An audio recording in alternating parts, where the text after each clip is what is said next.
9 principes d'éthique d'un serviteur avec le sexe opposé. Ce que tu ne dois pas faire, ce que tu dois faire. Je suis le pasteur Jeffistan Kombi, enseignant de la théologie, mais aussi pasteur des Assemblées de Dieu dans Last Harvest Mission. Aujourd'hui, j'aimerais que nous puissions parler de l'éthique concernant les relations avec les sexes opposés. Comment un pasteur doit se comporter envers les sexes opposés. Comment un serviteur de Dieu, un ouvrier, doit se comporter avec les sexes opposés.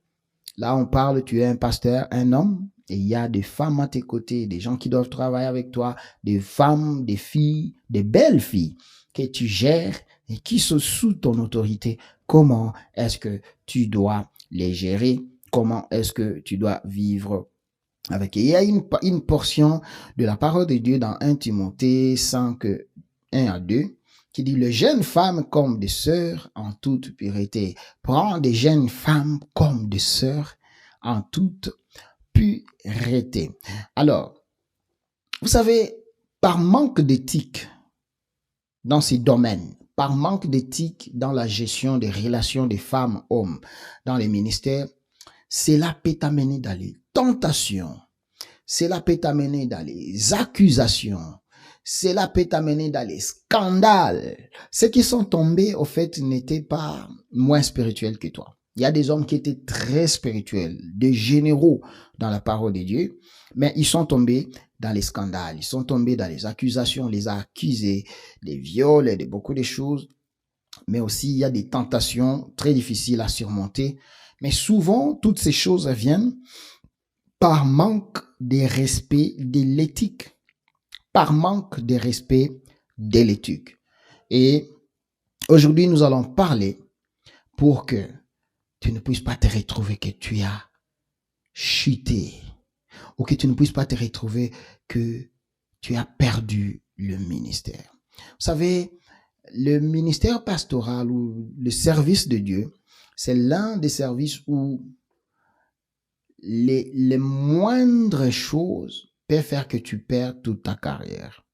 La réputation, quand tu tombes dans certaines choses, scandales et tout, ça peut faire que tu perdes ta carrière sérieuse. C'est-à-dire que les gens puissent rester qu'avec la mauvaise chose que tu as commis dans la vie et ils oublient tous les dons et les capacités que le Seigneur a mis en toi. Alors aujourd'hui, nous allons voir 9 principes d'éthique d'un serviteur de Dieu avec le sexe opposé. 9 principes d'éthique d'un serviteur avec le sexe opposé. Ce que tu ne dois pas faire, ce que tu dois faire. Et si tu aimes ces émissions, nous te prions de partager cela et d'être une bénédiction à quelqu'un ou à un serviteur de Dieu, une servante de Dieu. La première chose, ou comme un premier principe, c'est que tu dois éviter d'exercer le ministère seul avec une personne du sexe opposé, qui n'est pas ta femme. Il faut éviter. C'est-à-dire quelqu'un que tu mets très close, que tu mets très proche, mais de sexe opposé. C'est elle, la personne qui t'accompagne dans tout. S'il faut voyager, vous voyagez ensemble dans le ministère. S'il faut, mais ce n'est pas ta femme. Faites très attention.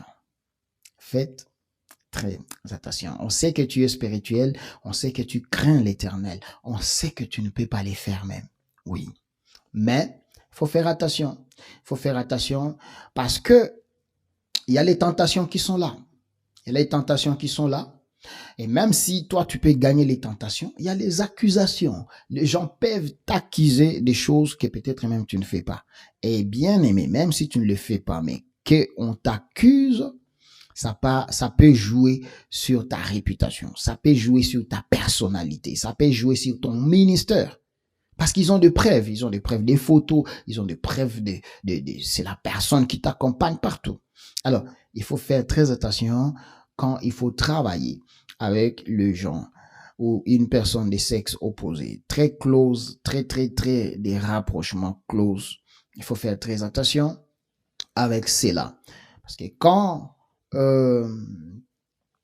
tu les éloignes, cela va être comme une protection pour toi, c'est comme une sécurité et ça montre l'intégrité. Alors faites attention, si tu es marié alors faites de cette personne ta femme, ton mari. Oui, c'est bien, il peut vous accompagner partout, vous pouvez aller partout et ça va montrer bonne image que de prendre une sœur, une maman de l'église qui puisse commencer à faire ces choses. Ça va toucher ta réputation et ça peut toucher même, ça peut affecter ton ministère. Alors, évite les situations qui peuvent te compromettre. Évite les situations qui peuvent compromettre ton ministère. Deuxième principe d'un ministre ou d'un serviteur de Dieu, d'un ouvrier avec les sexes opposés, c'est que n'offrez pas des conseils à huis clos. N'offrez pas des conseils à huis clos du genre, vous êtes toujours ensemble, à deux, et vous vous partagez des secrets. Tu es un homme marié, et ce que vous parlez, même ta femme ne connaît pas. Vous vous partagez des secrets. Vous donnez des conseils à deux. Vous partagez les secrets intimes, les secrets d'intimité. Ça va te créer des problèmes. Ne donnez pas des conseils seuls, dans un espace fermé, avec les sexes opposés. Ça va toujours finir mal. On sait que tu es spirituel. On sait que tu aimes Dieu. On sait que tu as déjà lu toute la Bible de Genèse à Apocalypse, mais tu peux finir par tomber. Alors, tu sais, quand les gens, j'aime nos églises de la borne, la plupart, nous mettons le bureau du pasteur avec la porte en vitre. C'est pour permettre aux gens un peu de passer, de voir si le pasteur est dedans et il est là avec qui. Et ça facilite un peu. Parce que les gens peuvent facilement vous soupçonner quand ils vous voient à deux. Et cela peut amener même des tentations. Cela peut amener des mauvaises interprétations. Attends, je vais vous donner cette expérience d'un témoignage personnel, les choses que j'ai vécues. Je me rappelle, je pense que c'est en 2021. En 2021, je quitte l'Afrique du Sud pour rentrer dans mon pays, aller faire la mission d'implantation de l'église de Goma. Et là-bas, je me retrouve dans la ville, j'avais ma grande sœur, je viens juste après elle. C'est-à-dire c'est elle, après c'est moi. C'est ma grande sœur biologique. Alors, la maison là où nous habitions pour faire la mission, j'habitais là-bas seul. Je vivais avec un autre frère que je salue, le frère David, mais souvent j'étais seul parce que lui, il partait en mission, dans une autre mission, dans une autre ville. Alors, je restais souvent seul à la maison. Alors, ça arrivait que je ne préparais pas la nourriture. Je n'aimais pas beaucoup préparer la nourriture. Et ma grande sœur m'amenait parfois la nourriture le soir. Elle m'amenait souvent le soir. Elle venait le soir, elle m'amène. Et comme c'était une cellule de prière qu'on avait commencé, ce sont les gens, les voisins, les gens du quartier qui venaient toujours à la cellule. Et après un moment, ils commencent à remarquer que chaque soir, il y a une femme, une sœur qui entre dans la maison du pasteur chaque soir. Elles ne savent pas que c'est ma sœur. Chaque soir, ils voient qu'il y a une sœur qui entre dans la maison. Il y a une sœur qui entre dans la maison chaque 18h, chaque 19h. Et je constatais que il y a beaucoup de gens qui ne venaient plus à la cellule, qui ne venaient plus prier. Parce que ces gens-là se disaient, non, ce pasteur ici, est-ce qu'il est sérieux? Comment nous prions là-bas, mais chaque soir, il y a une sœur qui vient toujours là-bas. Et puis, ils sont là seulement à deux. Et les gens ne savaient pas que c'est ma grande sœur, c'est-à-dire c'est elle, après c'est moi, qui m'amenait la nourriture. Mais les gens ne savaient pas ça. Et puis un jour, je faisais l'évangile, je faisais suivi pour demander aux gens pourquoi vous ne venez pas. Et il y a un frère qui a eu l'audace de me dire, pasteur, nous on vient là, nous prions et tout, mais on est en train de constater qu'il y a une sœur qui vient toujours là, chaque 19h, chaque 18h, 19h, elle vient toujours là. C'est qui? Est-ce que tu peux vraiment nous dire c'est qui? Oh, j'ai pensé, oh, ma sœur Yvette. Ah non. Et puis, bon, je la salue d'ailleurs là où elle est, ma grande sœur. C'est elle qui est comme ma maman actuellement, comme nous n'avons plus de mère biologique. Et les soirs encore quand elle était venue, j'ai dit, mais c'est celle-ci que vous êtes en train de parler. C'est ma grande sœur. C'est ma grande sœur. Donc, je viens après elle. Et j'avais compris, j'avais juste tiré une très bonne leçon dans ça. Et que quand on te voit avec les sexes opposés, les gens ne savent pas en réalité, qu'est-ce qui est entre vous? Qu'est-ce qui vous lie? La première pensée des gens, c'est de voir les péchés, c'est de voir les mauvaises choses. Alors, tant que c'est possible, faites attention d'être toujours clos avec les gens du sexe opposé. D'une manière ou d'une autre, j'avais expliqué à certaines personnes, c'est ma grande sœur, voici, c'est ma grande sœur, c'est elle qui est comme ma maman, mais après ça, j'avais évité qu'elle puisse toujours m'amener des nourritures comme ça, mais j'avais fait ça d'une manière sage. Alors, faites attention, surtout quand il faut être clos. Troisième chose, ou troisième conseil d'éthique pour un serviteur de Dieu avec le sexe opposé, c'est que n'ayez pas l'habitude de raccompagner seul une femme ou des femmes.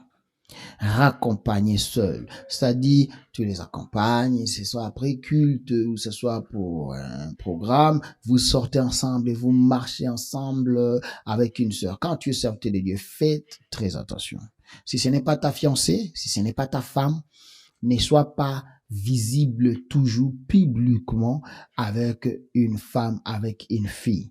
Parce que les cerveaux des gens attachent toujours les images. Quand on te voit toujours avec une sœur, il y a directement les choses qui passent directement dans leur esprit et ce n'est pas facile d'enlever cela. Tu n'as pas les pouvoirs d'enlever ce que les gens peuvent ou ce que tu peux présenter aux gens et ce qu'ils peuvent penser. Ils ont le droit de penser tout ce qu'ils veulent. Alors la proximité là, de leur montrer toujours cette proximité, c'est dangereux, c'est très dangereuse pour vous. Alors, évitez des images comme ça parce que ça peut jouer sur ton ministère. Il faut toujours faire une distance saine. Ça va te sécuriser et ça demande aussi une discipline pour réussir cela. Alors, il faut éviter les situations qui créent les images chez les gens, mais aussi, cela peut créer beaucoup de familiarité avec la personne que tu as toujours accompagnée, que tu as toujours eu le temps d'être ensemble avec. Essaye d'éviter cela. La quatrième chose, ou quatrième conseil que nous donnons comme éthique d'approche d'un serviteur de Dieu avec les sexes opposés, c'est que ne partagez pas votre vie personnelle avec les sexes opposés. Ne partagez pas votre vie personnelle avec les sexes opposés, vos faiblesses, vos choses secrètes, les choses de dedans, ne partagez pas. N'ayez pas quelqu'un comment est-ce que je peux dire ça? Quelqu'un que tu donnes beaucoup de place d'intimité, de secret avec quelqu'un de sexe opposé. Si ce n'est pas ta femme, ne faites pas ça. C'est-à-dire, tu lui parles des choses. Imaginez un frère, tu es ouvrier, tu connais même les dates des règles d'une sœur de l'église. Tu connais ces dates de... Non, comment est-ce que vous êtes arrivé là? Et que vous n'êtes pas femme, vous n'êtes pas marié. Comment? Comment est-ce que tu connais les hommes avec qui il est passé? Comment est-ce que tu connais? Ne partagez pas des vies personnelles avec quelqu'un de sexe opposé. Si une personne a des problèmes comme ça, il faut l'orienter envers la personne qui peut l'aider. Dans mon cas, s'il y a une femme qui veut beaucoup m'expliquer des choses comme ça, que je trouve que c'est trop intime, je dirige chez ma femme. Ma femme peut l'aider, ils peuvent parler en tant que femme et femme. Si c'est un homme, ok, c'est bon, là, nous pouvons partager, nous pouvons parler, nous pouvons bien partager et on va se donner des conseils en tant qu'homme. Mais quand ça devient sexe opposé, vous risquez beaucoup. Vous risquez de perdre votre équilibre. Vous risquez d'entrer dans les sentiments. Vous risquez de chercher à tester l'efficacité ou le problème qu'on t'a posé et tu vas te retrouver, tu es tombé, peut-être sans le vouloir. Alors, il faut faire attention quand il faut donner des conseils dans vie privée ou quand il faut parler de la vie personnelle à une personne des sexes opposés. Surtout quand tu es marié, même quand tu as des problèmes avec ta femme, ne va pas parler, il faut pas aller parler à une femme. Il faut pas aller parler avec une sœur de tes problèmes que tu as dans ton foyer, cela peut détruire, ça peut amener beaucoup de problèmes. Et puis, 5e conseil d'éthique ministérielle, pastorale, avec les sexes opposés, et que ne faites pas preuve, ou faites preuve de pureté. Faites preuve de pureté dans les contacts physiques. Je suis actuellement dans un pays où je trouve un peuple qui est trop chaleureux. Ils aiment donner des câlins. Ils aiment vraiment s'embrasser, c'est donner des câlins partout, partout, partout. Et je trouve même des pasteurs qui aiment ça, qui aiment ça. Moi, personnellement, je n'aime pas ça. Je n'aime pas trop les câlins. Je donne des câlins souvent à ma famille biologique un peu. Oui. J'ai mes sœurs, ma femme. Mais le câlin dans l'église avec les membres et les femmes qui doivent... je ne trouve pas ça bon. Ça, c'est moi. Je sais qu'il y a problème de culture. Il y a problème de culture. Les cultures, c'est différent. Mais quand tu es serviteur de Dieu, évite un peu ça. Il faut éviter un peu tout cela parce que les contacts inappropriés peuvent t'amener dans des choses inappropriées. Ça peut t'amener dans des choses qui ne sont pas dignes. Ça peut t'amener dans des choses qui ne sont pas dignes. Alors, évite un peu, impose un peu ton respect. Impose un peu ton respect. Saluer quelqu'un avec la main, ça suffit. Donner un peu les accolades, un peu de baisers sur les joues, bon, ça passe. Parce que culture. Mais jusqu'à prendre quelqu'un, vous marchez, je vois même les gens marcher. Tu as pris l'autre là, tu prends, et puis vous marchez. Moi, personnellement, je ne trouve pas ça digne, je ne trouve pas ça beau, je ne trouve pas... Surtout qu'il y a des gens qui s'habillent mal. Les gens s'habillent vraiment mal actuellement. Je ne sais pas si c'est dans la région où je suis en train de faire la mission, mais je ne trouve pas ça bon. Alors, quand tu es serviteur de Dieu, évite un peu les contacts physiques qui peuvent vous amener dans les choses qui ne sont pas dignes. Salutation dans la main, c'est toucher à la main, ça suffit. N'entrez pas loin. 6e principe entre le sexe opposé en tant que serviteur de Dieu, c'est que le ministre doit éviter les communications excessives avec les sexes opposés. Communication excessive, surtout quand il s'agit des téléphones. Quand tu es serviteur de Dieu, tu envoies des vidéos, tu envoies des messages, jusqu'à 2 heures du matin, tu es en train de parler avec les sexes opposés. Vous parlez de quoi? C'est là où les tentations viennent, c'est là où les messages dérivent. Vous avez commencé par la méditation, vous avez commencé par les échanges de ce que Pierre a fait, ce que Paul a parlé, et puis ça sort de là. Ça va aller, plus le temps avance, plus la nuit avance, vous allez finir par vous demander des choses qui ne sont pas encore dans la lignée pastorale, qui ne sont pas dans la lignée entre père et fille, ou entre mère et fils. Donc, il faut faire très attention quand vous êtes en train de communiquer, de parler. Surtout que les messages soient limités. Que les messages soient limités. Parce que vous savez, quand on fait des messages, tu as les risques. On peut faire capture d'écran, on peut prendre tes audios, on peut prendre tes messages et ça peut tourner contre toi. Ça peut tourner contre toi, ça peut briser même ta carrière. Alors, il faut faire très attention quand il faut communiquer avec les gens. Donc, les attachements émotionnels dans les messages, ça peut te détruire. Ça peut te détruire. Tu peux même tomber dans la dépendance, tu veux toujours causer avec la personne, tu veux toujours lui parler et ça va vous amener dans la confusion, tu vas te retrouver, tu n'aimes plus la personne que Dieu t'a donnée, ta femme, et ton cœur, tes émotions, tout commence à partir ailleurs et tu vas perdre tout ce que le Seigneur a mis à toi, la crédibilité. Alors, faites un peu la distance qui protège la pureté. Exerce la distance qui peut protéger la pureté que Dieu a mis en toi. 7e chose, c'est un principe d'éthique pour un serviteur de Dieu avec les sexes opposés. C'est que le ministre doit éviter toute forme de séduction. Toute forme de séduction. Évite toute forme de séduction.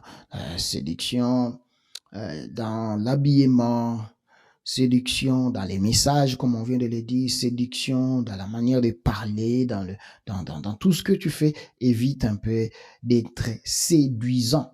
Quand tu es serviteur de Dieu, évite d'être séduisant. Même quand tu es beau, même quand tu es, je sais pas comment, évite d'être séduisant. C'est bien d'être propre, c'est bien de bien repasser son habit, de bien s'habiller, mais que tu ne le fasses pas pour séduire les gens. Que tu ne le fasses pas pour séduire la femme ou la fille qui est dans tes proximités, dans l'œuvre de Dieu. Alors, fais tout ce que tu peux pour imposer un peu le respect qui est là, afin que tu ne sois pas les scandales. Donc, fais des choses qui t'honorent ou qui honorent Dieu et mets les lignes de sécurité en fait que la séduction ne puisse pas vous amener dans les choses qui peuvent vous faire chuter. La huitième chose, huitième règle d'éthique avec le sexe opposé, c'est que en tant que serviteur de Dieu, tu dois fixer les limites claires dès le début. Tu dois fixer les limites claires dès le début. Si une personne est ta fille spirituelle, il reste ta fille spirituelle. Si une personne c'est ta fille dans les ministères, en tout cas, il faut qu'il reste là-bas. Si c'est ta maman, alors il faut qu'elle reste ta maman. Alors, fixe déjà les limites, fixe ce que vous pouvez vous dire et ce que vous ne pouvez pas vous dire. Et ça part lentement. Et souvent, ça s'essaye. Les jours que tu laisses qu'elle t'appelle mon amour et que tu laisses ça comme ça, il faut savoir que tu deviens son amour.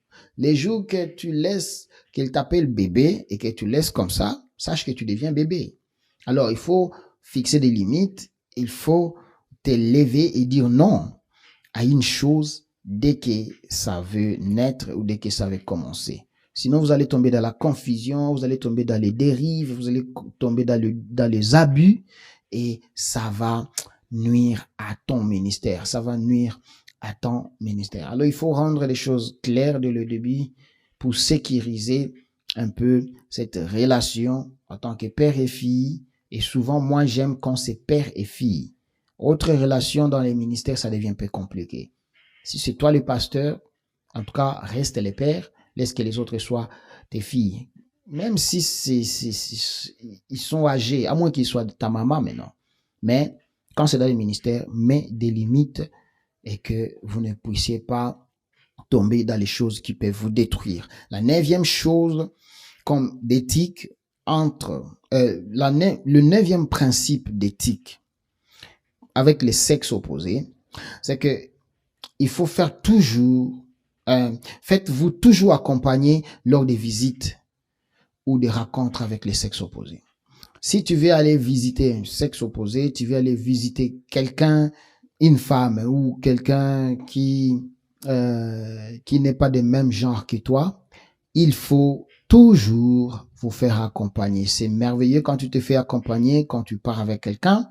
Ça peut vous protéger de beaucoup de choses. Ça peut garder les garde-fous en fait que tu ne puisses pas te retrouver dans les choses qui peuvent vous bloquer. Dans les tentations, dans les accusations, dans les mauvaises interprétations. Il faut vraiment faire très attention quand il s'agit d'aller visiter quelqu'un. Fais-toi accompagner de quelqu'un, fais-toi accompagner d'un fils ou alors de quelqu'un qui peut être là comme témoin dans tout ce que vous allez vous parler, dans tout ce que vous allez échanger. Si ceci a été une bénédiction encore pour toi, encore partagez ça chez les autres qui peuvent aussi aimer. Je suis le pasteur Jeffistan Kombi de Last Harvest Mission dans les ensembles des dieux. Que Dieu vous bénisse.